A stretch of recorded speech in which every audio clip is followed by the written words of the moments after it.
তোমাদের আচ্ছা ঠিক আছে এরকম বলবে। এখন ব্যাপার হলো এই গজলটার তিনটে পার্ট। এক নম্বরে ছিল আদমের কদম ধরে হাওয়া মা কেঁদে পড়ে গন্ধম খেয়েছি বলে দিল খোদা জুদা করে। এই ঘটনাটা ছিল আদম আলাইহিস সালাম মা হাওয়া জান্নাতে যখন গন্ধম খাবার খেতে বারণ করলো আল্লাহ, গন্ধম খাওয়ার কারণে তাদের দুনিয়ায় পাঠালো। পিতা আদমকে শ্রীলঙ্কায়, মা হাওয়াকে জেদ্দায়, তাদের মিলন হলো আরাফাতের ময়দানে। তারপরে তাদের জোড়া জোড়া বাচ্চা হয়েছিল। কেন? জান্নাতে তো আর বাচ্চা কাচ্চা হবে না, দুনিয়াতে আসার পরে তাদের জোড়া জোড়া বাচ্চা হলো। কারোর একটা দুটো তিনটে হয়, কিন্তু এই দুনিয়ায় তাদের জোড়া জোড়া বাচ্চা এই কারণে হয়েছিল যে ভাই দুনিয়ায় অন্য কেউ নেই, বিয়ে হবে, দুনিয়াটা বাড়বে কি করে? ভাই বোনের বিয়ে হবে। আল্লাহ হুকুম দিল আদম নবীকে যে তোমার সন্তানদের ভাই বোনের বিয়ে দাও। হাবিলের বোনের সঙ্গে কাবিলের বিয়ে, কাবিলের বোনের সঙ্গে হাবিলের বিয়ে। এবার চিন্তা করলো কাবিল দেখছে আমার সুন্দরী বোন, কাবিলের বোনটা ছিল সুন্দরী, হাবিলের বোনটা ছিল কালো।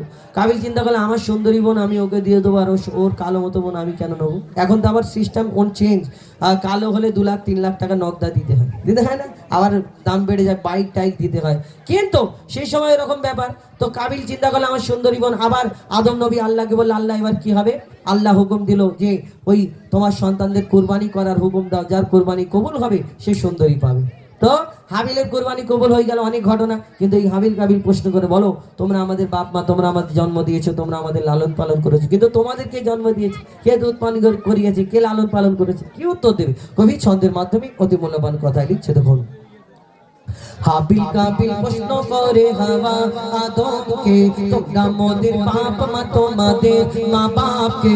হাবিল কাবিল প্রশ্ন করে হাওয়া আদমকে তোমরা মোদের বাপ মা, তোমাদের মা বাপকে। বলো গো মোদের, বলো কি তাদের নাম ছিল? বলো গো মোদের, বলো কি তাদের নাম ছিল? মোদের দাদা দাদি নানা নানি আছে কোথায়? প্রশ্ন শুনে আদম হাওয়া হলো অবাক। হাবিল কাবিলকে তারা কি দেবে জবাব? দুজনে আল্লাহ বলে সিজদাতে যায় চলে, দুজনে আল্লাহ বলে সিজদাতে যায় চলে। বলে মাসুম ছেলে মোদের কাছে একে জানতে চায়। হাবিল কাবিল প্রশ্ন করে হাওয়া আদমকে তোমরা মোদের বাপ মা, তোমাদের মা বাপকে। পিতা আদম কি উত্তর দেয়? কবি ছন্দের মাধ্যমে লিখছে, দেখুন। ওই বলছে আদম ওই সন্তরা শোন, ওগো বলছে আদম সন্তরা শোন, ওগো বলছে আদম সন্তরা শোন। মানব জাতির মাঝে সৃষ্টি আমি প্রথম, মোর পাজিরার ঘাড়ে খোদা হাওয়াকে গড়ে। আর গন্ধম খেলাম দুনিয়ায় এলাম জান্নাত ছেড়ে। মোদের কেউ জন্ম দেয়নি, মোর মায়েরই দুধ খাইনি।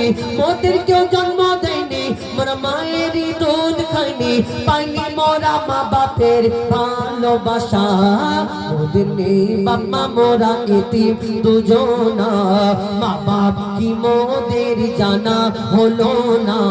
দুজনে এতিম মিসকিন, নেই মোদের মা বাপের। দুজনে এতিম মিসকিন, নেই মোদের মা বাপের। তাই মানব জাতির পিতা মাতা মোরা দুজনা। হাবিল কাবিল প্রশ্ন করে হাওয়া আদমকে তোমরা মোদের বাপ মা, তোমাদের মা বাপকে। আল্লাহ আদম নবীকে বানাবে, আর আদম নবীকে বানাবে। আল্লাহ 4 জন ফেরেশতাকে ডাকলেন, বলে দুনিয়ার জমিন থেকে একটু মাটি নিয়ে আসো, আমি আদম বানাবো। আল্লাহ যখন এই কথা বলার পরে ফেরেশতারা বলল আল্লাহ আমরা তোমার ইবাদত করি, এতে কি তুমি খুশি না? আবার বলছো আদম বানাবে কেন?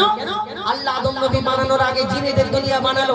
জিনেদের দুনিয়া আল্লাহর ইবাদতের জন্য, কিন্তু সেই জিনেরা আল্লাহর ইবাদত করলো না, আল্লাহর নাফরমানি করলো। ফেরেশতারা বলল আল্লাহ তোমার ওই জিন তো তোমার ইবাদত করলো না, আবার বলছো আদম বানাবে, সে কি হবে না হবে, তোমার ইবাদত করবে কি না করবে? আল্লাহ বলে আমি যা জানি তোমরা তা জানো না। তোমরা দুনিয়ার জমিন থেকে একটু মাটি নিয়ে এসো। 3 জন ফেরেশতা ঘুরে গেল, 4th নম্বরে আজরাইল আলাইহিস সালাম তিনি ওই মাটি নিয়ে গেলেন। তারপর কি ঘটনা হয় কবি ছন্দের মাধ্যমে লিখছে, দেখুন। ওমর আল্লাহ যখন বলে গড়ব আদম, ফেরেশতারা শুনে বাধা দিয়েছে তখন। বলে ওগো আল্লাহ পাক তুমি গড়েছো জিনজাত, উৎপাত করে তারা করে না ইবাদত। কি হবে গড়ে আদম সে কি আর মোদের মতন? কি হবে গড়ে আদম সে কি আর মোদের মতন? কি জানি দেখতে কেমন তার রূপ চেহারা। খোদা বলে আমি জানি তোমরা জানো না, আদম সৃষ্টি করা আমার আসল বাসনা। আমি যে বলবো আদম সে মাখলুকে সর্বোত্তম, আমি যে বলবো আদম সে মাখলুকে সর্বোত্তম। আমি নিজে সেরা সৃষ্টি দেখবো আদম চেহারায়। হাবিল কাবিল প্রশ্ন করে হাওয়া আদমকে, তোমরা মোদের বাপ মা তোমাদের মা বাপকে। আল্লাহ আদম নবী দেহ বানানোর পরে সব ফারিস্তাদের ডাকলেন, আমার ফারিস্তারা এসো তোমরা আদমকে সিজদা করে দাও। সকলে সিজদা করে নিল, একমাত্র একজন ফারিস্তা সিজদা করলো না, যার নাম হলো আজাজিল, যাকে ফারিস্তাদের সর্দার বলা হতো। কিন্তু সেই আজাজিল কেন সিজদা করলো? আজাজিলটা তাহলে কে ছিল?